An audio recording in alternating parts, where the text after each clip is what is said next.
of course, had a fight. He's been accusing me of cheating on him, accusing me of all kinds of things. Now he says the fact that I refused to open my phone is proof that that I'm cheating on Mahmoud.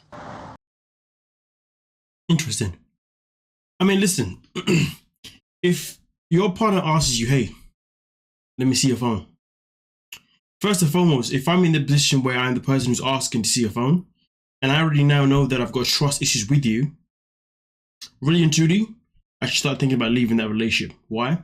Because the second that trust issues start to creep in, even if that person has not broke the trust, is the moment that you open the door.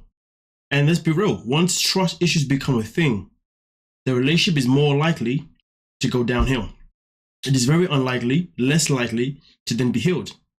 And this is one of those things that people don't talk about, because you see, when it comes to trust issues, sometimes people have them because the person they're with has generally triggered those trust issues by something that they've done that is untrustworthy. Or sometimes people have trust issues because of a past experience and they've been unable to heal from it. So therefore, really and truly, should they be in a relationship with someone knowing that they're still carrying this baggage of trust issues? I mean, that's subjective because it really depends on who you're with and obviously the situation. But I would say for the most part, it's probably not healthy. It's probably best to find yourself, go out in the world, build your character, find your strength, love yourself before going into another relationship, just to save that type of complication. But either way though, in this situation right here, Mahmoud is obviously asked to see Nicole's phone for a reason, because she went out, came back at 2 a.m, drunk, and of course he's thinking, hold on a minute, what is going on? Therefore he wants answers. But like I said before, because he's in that position where he's now thinking, hold on a minute, I can't even trust her to go out and come back at 2 a.m, something must be going on. So therefore I must check her phone. So really and truly, that's a trust issue that he's now created in his own head, potentially, because obviously he has no evidence. So really and truly, that is, if you ask me, the downfall, or at least the beginning of the end. But let's continue though. Let's see what else was said. I don't feel like Nicole cares about my feeling anymore. So I don't feel like I trust here anymore. So of course, for him, he comes out to say that, as you saw, he doesn't believe that Nicole cares about him anymore. And that's why he feels that maybe she's out there doing a madness. So here's the thing. Rather than project the fact that she may be out there doing something with other people, or what you should be doing is having a conversation. You should say, hey, this is how I'm feeling right now. And I'm feeling like this because of this. And then your partner has an opportunity to respond, to say what they're going to say. And then in that moment in time, you've then got to trust whether you want to believe them or not, or whether you feel like their reasons are good enough or not. And the same thing for them, they've got a choice to think about what you've asked them. And if you're not happy, then maybe it's time to walk away, rather than throw an accusation. I don't think it's fair to just throw an accusation of, hey, because you're making me feel like this, you must be cheating on me. That's not fair, really and truly. Because here's the thing, sometimes in life, people's feelings can just fade away. So the accusation part of her cheating, I don't really feel like that was fair personally. You know, I just feel that comes from a projection of a place of insecurity of his own. And really and truly, he should just had a conversation with her about it. And if he was unhappy with it, then of course he could have said, you know what, this isn't working for me. I've got to bounce. But hey, let's continue. She's like, Oh, he says, I don't have any feelings left for you, Nicole. I wanted to see my phone, I refused to let him. And he said that the fact that I wouldn't open my phone is just proof enough that I'm a cheater. I think that the issue is that really it's just me being an American. See, I found that one quite interesting about the real issue is that it's because I'm an American. You know, Nicole is so freaking entitled sometimes, it's just annoying. I don't believe this has anything to do with you being an American. Okay, at the end of the day, he has come to America, and for him, it's not a place that he wanted to be in, and things haven't improved. Things have been the same, and therefore he wants to bounce. Now, of course, at the same time, though, we can still use the narrative of it's because of being an American, but the fact is, he still chose to be with you, still chose to marry you. You know what I mean? But of course, at the same time, we do know that when she was in Egypt, he definitely wanted Nicole to behave the way he wanted her to behave, based on how women are supposed to behave, based on his cultural standards. It's crazy though, because if she generally feels like his behavior is this way because she's an American, then why the hell were you with him? Why the hell did you waste 4 years, or if not more? But yeah, we continue. I don't have any feeling because I don't feel any love from you anymore. Then why are you here? I can't even, no, you're not, no, you cannot stay here for a few days.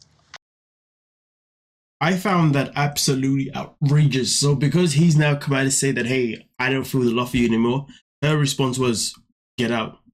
Pretty much just get out. The man is in a foreign country. Okay, you're just kicking him out just like that. If you said these things to him whilst you was at his place with his family, do you think that his brother would have kicked you out?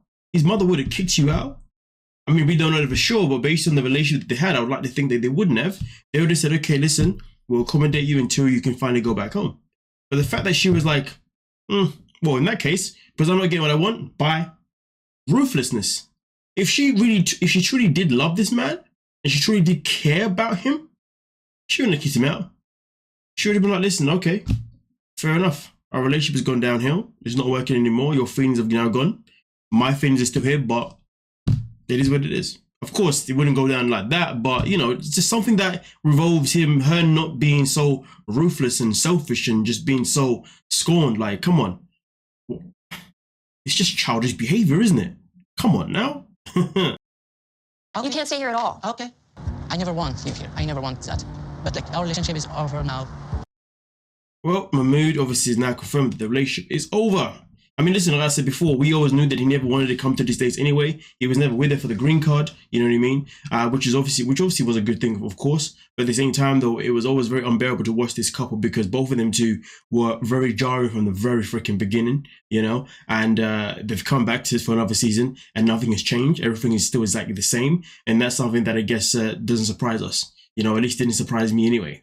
But hey, I guess when it comes to Nicole and Mahmoud, they have finally come to that end of the road.